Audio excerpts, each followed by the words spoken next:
You guessed it, another After Dark special. I wonder what the topic's gonna be today. Fucking Jesus, it's cold in Kansas today. It almost feels like I'm in the fucking Fortress of Solitude. Wait a minute. Kansas? Fortress of Solitude? That can only mean one thing. Ah, shit.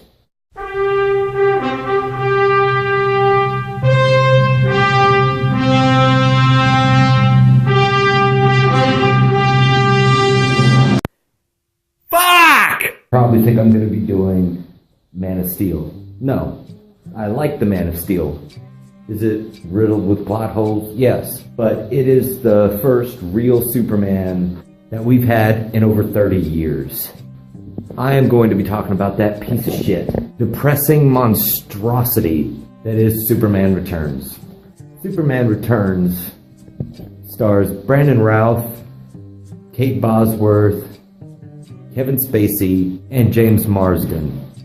Man, this fucking movie, in the right hands, could have been the best fucking movie in the world. Basically, Bryan Singer wanted to make a third Superman movie. Wanted to make the Richard Donner version of what a Superman 3 movie would be. And completely scratch off the Richard Pryor Superman 3 piece of shit and the Superman 4 with goddamn Nuclear Man. So basically he wanted to remake a new Superman 3 in the same Donner universe as the 1970s Superman in a Richard Donner-esque style. So he's making a third Superman movie to an already 30-year-old Superman franchise. But then he also wants to pay homage throughout the entire fucking movie to Richard Donner. And it ends up just being kind of sloppy because it was also supposed to be a new reboot for the series. Like, continue on from what Donner did, but then also reboot the fucking series. Doesn't make any goddamn fucking sense. So let's list this off. Sequel, homage, reboot. This fucking movie's all over the place. It doesn't know what the fuck it wants to be, and that was its biggest fucking downfall. Moving on. Characters. Brandon Routh, the Superman Clark Kent. Now, don't get me wrong. I don't hate Brandon Routh as an actor. I just do not think that he was the best fit for Superman. The only reason he was really chosen is because he bears a similar liking to Christopher Reeve. That's it. They took a guy that had only been in fucking soap operas and a couple of episodes of Will and Grace. Let's first start with his portrayal of Clark Kent. Metropolis Clark Kent, not, Ma and Pa on the farm Kent. If they were going for a Donner-esque portrayal of Christopher Reeve as Clark Kent, they really fucking failed. Christopher Reeve is the best portrayal of Clark Kent that has ever been put on the screen. He was a completely different person than from what Superman was. He was clumsy, he was quirky, charming, and just very unsure of himself. I mean, his portrayal of Clark Kent goes all the way down to him parting his hair on the other side of his head than he does when he's as Superman. But Brandon Routh wasn't, comedic or charming or anything really. He mostly just came across as awkward. And not even funny awkward. He himself in the scene is awkward for being in the scene, therefore he's making me awkward to watch him in the fucking scene. He's not acting awkward, he actually really is awkward. And Superman. Christopher Reeves as Superman was uplifting, heroic, inspiring. This goddamn Superman is brooding and sad. Let's not fucking forget irresponsible. They don't go into this at all in the movie. They mainly just leave you a bunch of little clues and shit. Via a newspaper article that Clark just happened to skim while he was at his mom's once he got back to planet Earth. Anyways, apparently some observatory had found some remnants of Krypton. So, after saving the world from Zod and his evil henchmen, Clark Kent, Superman, decides to build a crystal ship and fly to the middle of fucking outer space. Without telling a single fucking soul. Not Lois, who he had just had sex with. He just up and fucking left. This is where I have the biggest problem with the fucking movie. At the end of Superman 2, Superman flies over to the White House, putting the top back on the White House. I don't fucking know the part of the movie. Oh, hey, look, the fucking president is down in the White House. Superman, where you been? We were getting worried. Oh, don't worry about me, Mr. President. And don't worry, I won't let you down again. Yeah, fucking right. Because the movie that's supposed to be the sequel to this has him fucking letting everybody down. What the fuck, Bryan Singer? Did you even watch the other two movies? Fucking Richard Donner is supposed to be your mentor. You didn't take the time to watch his fucking movies? Oh no, I'm sorry. You were too busy fucking up X-Men. More on that one another time. Moving on. Lois Lane. Kate fucking Bosworth. This was a combination of bad writing and bad casting. Rumor was that Kate Beckinsale was the person who was up for the lead role for Lois Lane. And I definitely think that was a better choice, but who knows, she may have saved her fucking career because Kate Bosworth hasn't really done shit since. That's it, the end. Kate Bosworth sucked. Lex Luthor. Kevin Spacey. One of two people that I liked in this movie. He's one of two people that I liked in this movie. And he's the fucking villain. I don't fucking get it. How am I supposed to like the villain a hell of a lot more than I like my personal favorite DC character?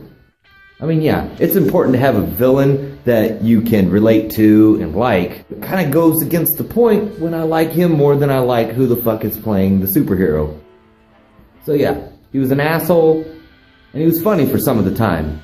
But the exact same evil plan that they had for Gene Hackman, except for this time, instead of trying to sink California off into the ocean, he decides to make some sort of kryptonite island. A fucking kryptonite island. What the fuck? Who the fuck? Why the fuck?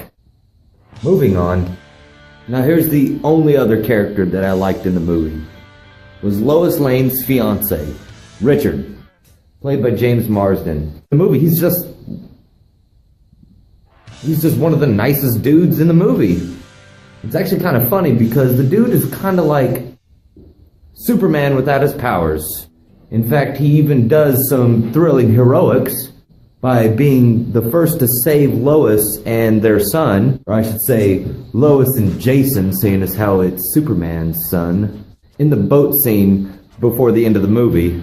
Then, he even saved Superman from the kryptonite continent by flying him away to safety. He may not have powers, but he can fly. Alright, I'm done fucking talking about characters. I hate the rest of them. The end. Moving on. There's just way too much fucking setup. Way too much fucking setup in this movie. It makes it move by so fucking slow. This movie is 2 hours and 30 minutes of boring. Boring. Too much fucking setup. And then, when Superman finally does return, we get one cool fucking scene. Just one. The plane scene. And then the rest of it is just boring.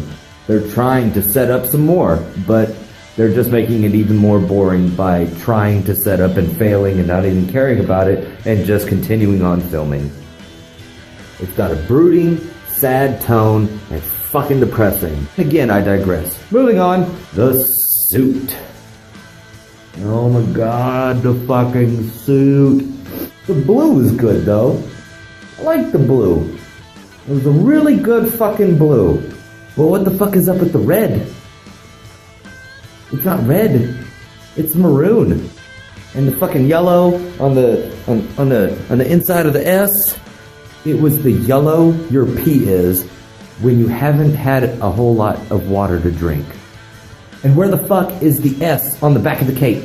Christopher Reeve, Superman, had an S on the back of his fucking cape. Every fucking kid can identify with the shield that's on his chest and the shield that's on his cape. You wanna know where that fucking S went? I'll fucking tell you where that S went.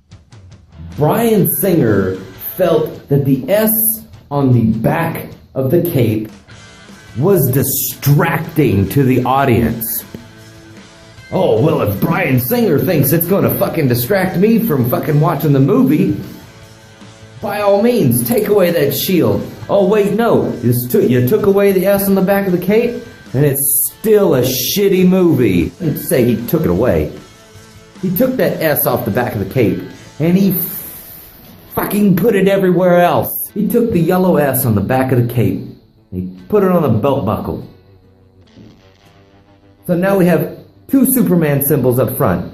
Superman! Superman! You look at the shield, the Superman shield that's on his chest. You'll see like little divots, you know, like little textures and stuff like that. It's like, oh, hey, cool, they made the S kind of textured. No. If you fucking zoom in on it, which they did, that S, those little divots, are a bunch of little tiny S's. And for no fucking reason, because nobody fucking saw this in the movie, the tread on his motherfucking boots are made up of Superman S's. Why? Why the fuck? And what the fuck was with that cape? They went and took some thin, silky material and they fucking rubberized it. They gave him a rubber fucking cape. Then just took it like a napkin that you would stuff right there when you would eat, and they stuffed it in the back of the shirt. It's like they took the corner of a napkin and then just stuck it right in there. Just stuck it right in there. Fuck it. It looks good. The top portion of Superman's suit looks like a fucking Under Armour shirt, and they just, you know, fucking stuffed it into the WT. Fuck. Moving on. So basically, in summary of the fucking movie, they remade Superman the movie from 1979 with Christopher Reeve. That's all they did. The movie sucks. Bryan Singer, fuck you. Alright, thanks for watching. This video may run a little long, and I'm sorry, but it really is fucking cold out here, so I'm gonna go inside. Let me know what you think. Comment below. Leave a like. And subscribe on YouTube if you get a chance. This has been After Dark with Danny Haynes.